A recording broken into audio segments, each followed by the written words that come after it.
Hey guys, so I'm doing the introduction to the book Teaching Speaking. And what this part of the book really stresses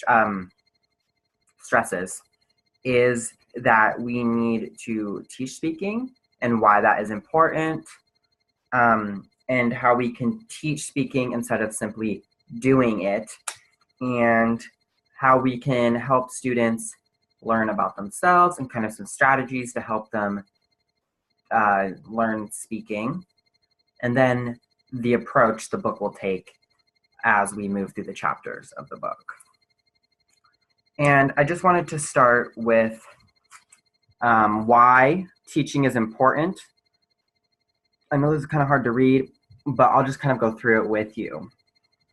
So teaching speaking is important because in order to, you can't be really an active member of a community or a classroom or life in general if you can't speak the language.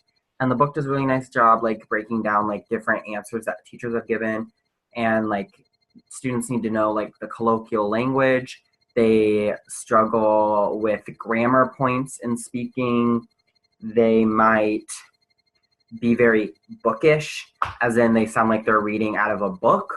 They just memorize vocab and then blurt it out. They don't really have any concept of how to be a natural speaker. And this is all why teaching is so important. And that's something this part of the book really stresses. And then teaching versus doing. And I'm going to kind of break this into two parts. Doing, start with doing. Doing is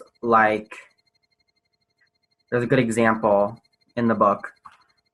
This teacher has all these materials and has all these great lessons, but doesn't really facilitate any type of teaching. She's just you do it, you self-regulate yourself. You have that's doing speaking. Just getting the students to talk without any real extra learning.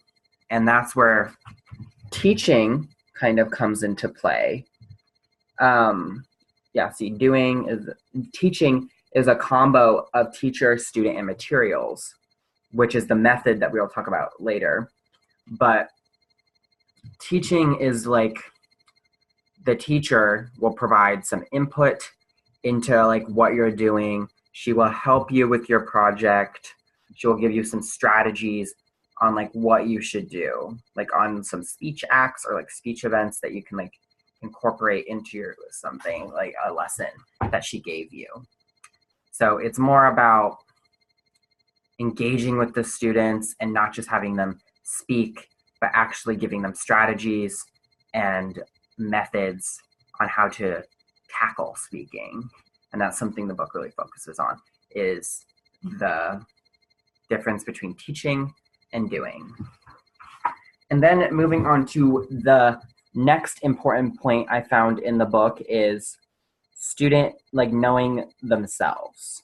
So students really need to be in tune with what it's like to be an ESL student. They might have some idea, but they really need to be advocating for themselves, and they really need to be engaged with other students. They should they should be engaged with each other, not just as peers, but as learning partners.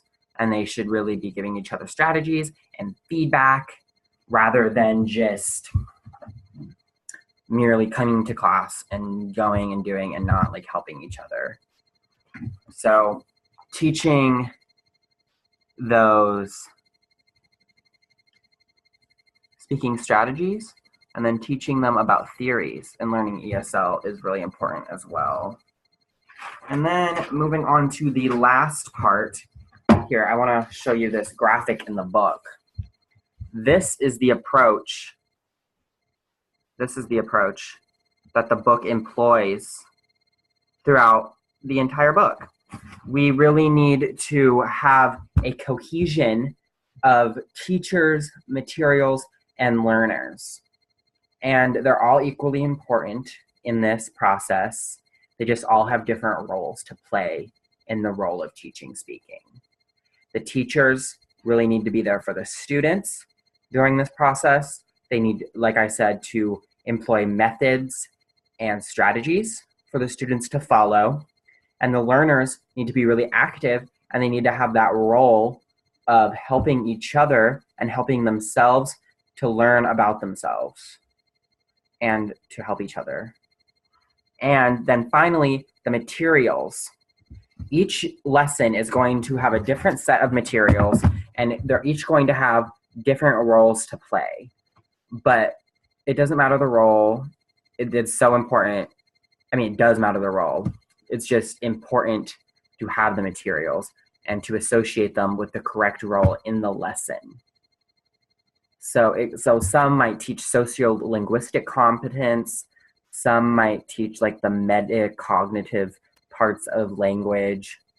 Some might even teach like grammar rules that students might need to incorporate in their everyday speaking.